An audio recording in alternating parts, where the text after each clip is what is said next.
Endiki mavzu hürmetli vatandaş. Amerika Qo'shma Shtatlari Savdo ministri agahlandırıp mındak dedi. Amerika Jungo o'rtasida savdo kelishimining imzolanishi dahi yiroqdagi gap. Mavzuda xabar 1-24 kuni Amerika ovozidan Xitoy tili programmasi e'lon qilindi. Xabar undan boshlandi. Washington.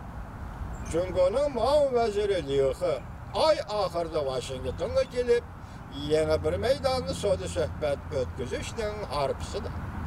Amerika Qo'shma Shtatlari savdo ministrligining ministri 24 kuni CNBC televiziyasi muxbirining ziyoratini qabul qilganda mundaq ko'rsatdi. Amerikaning Jungo bilan savdo kelishimi imzolashi texnik uzoqdagi ish. Bundan kishilar hargiz cho'chish his qilmasligi lozim. Savdo ministri William Ross mundaq ko'rsatdi. Amerika Jungo o'rtasida nurg'un masalalar bor. Prezident Trump hukumati Jungoda qurilma xarakterli islohot elib berishga va jazolash elib berishga majbur. Diqqat vatandosh. Hozir Amerika Qo'shma Shtatlari savdo ministrligining ministri William Ross nima deydi? Prezident Trump hukumati Jungoda qurilma xarakterli islohot elib berishga va jazolab elib berishga majbur. Demak, William Ross'ning bu so'zini tahlil qilsak, siz qurilma xarakterli islohot elib boramsiz yo'q.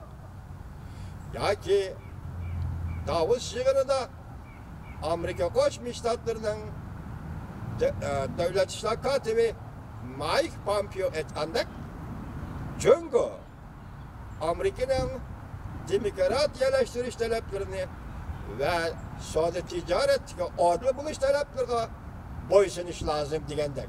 Hozir bu yerda nima deydi? Minister, savdo ministri nima deydi? Prezident Trump hukumati Jungoda qurilma xarakterli islohot elib berishga va jazolash elib berishga majbur. Shuningdek, keyin Jungo bilan normal savdo munosabatini asliga keltiradi. Vay bir cümlenin mazmunu ve vazniga diqqat qiling, hurmatli vatandosh. Amerika savdo kelishimi imzolashni xohlaydi. Lekin bu savdo har ikki tarafga yaraydigan bo'lishi kerak.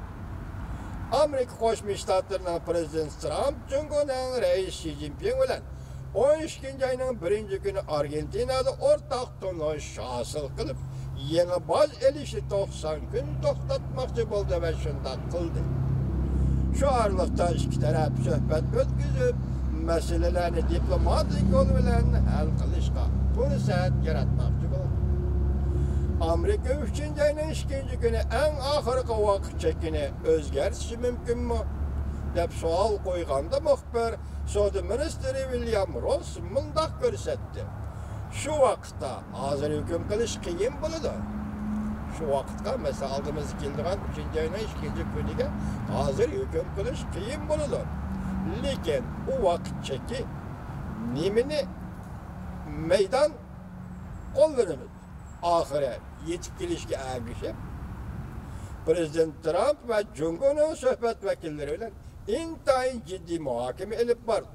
Şu vaktki meydanını 3-ayının 2 günü belgeleydi.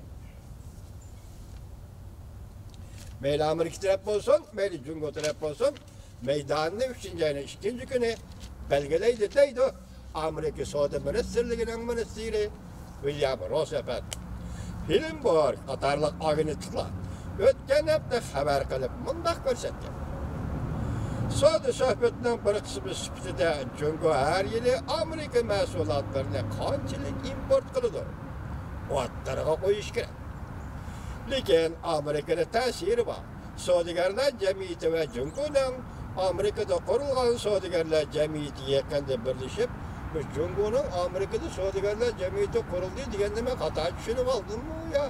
Shunda ish bormi bilmadim, lekin men shunda tarjima qildim. Xato bo'lsa meni kechiringlar vatandoshlar, tez qo'yinglar.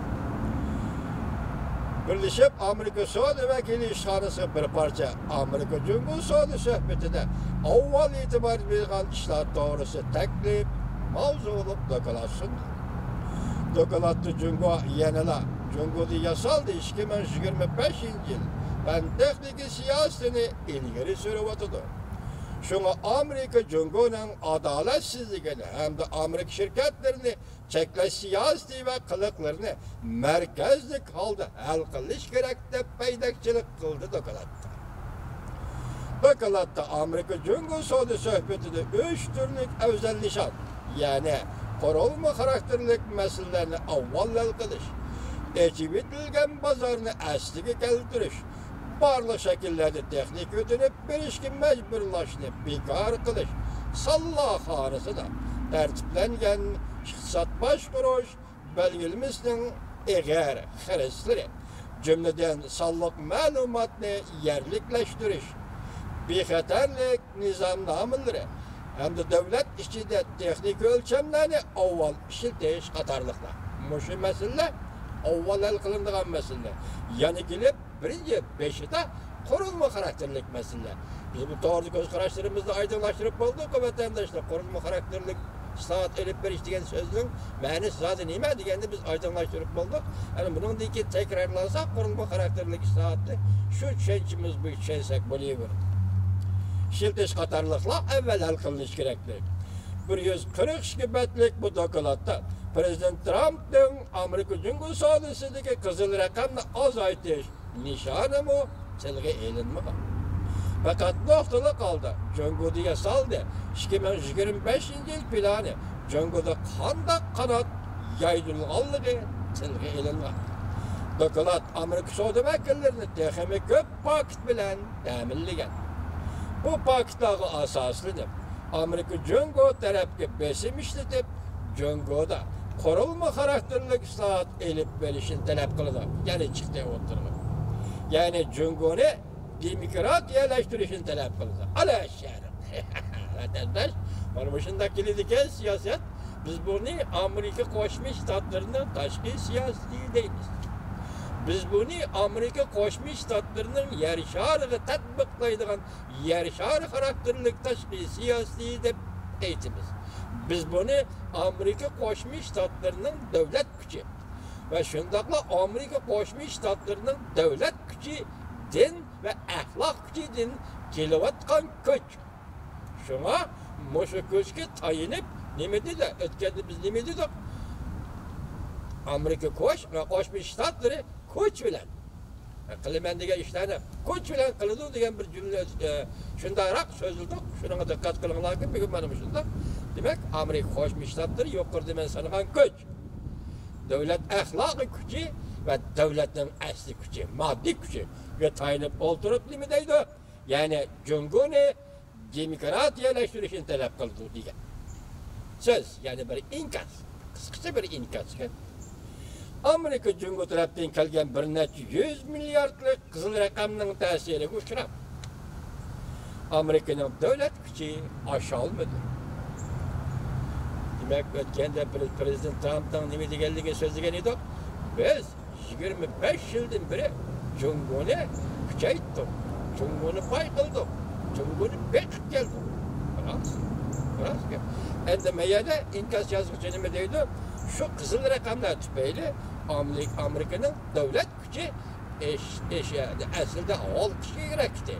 Eshib kelishi kerakdi. Ortib kelishi kerakdi. Shuning ta'siridan, masalan, qizil raqamning ta'siridan Amerikaning davlat kuchi hol qiyolmay keldi deydi. Dunyoga rahbarlik qilayotgan Amerikaning dunyoga yetakchi bo'lish sifatida xalqaro mas'uliyatni ado qilish iqtidorini cheklab qo'ydi.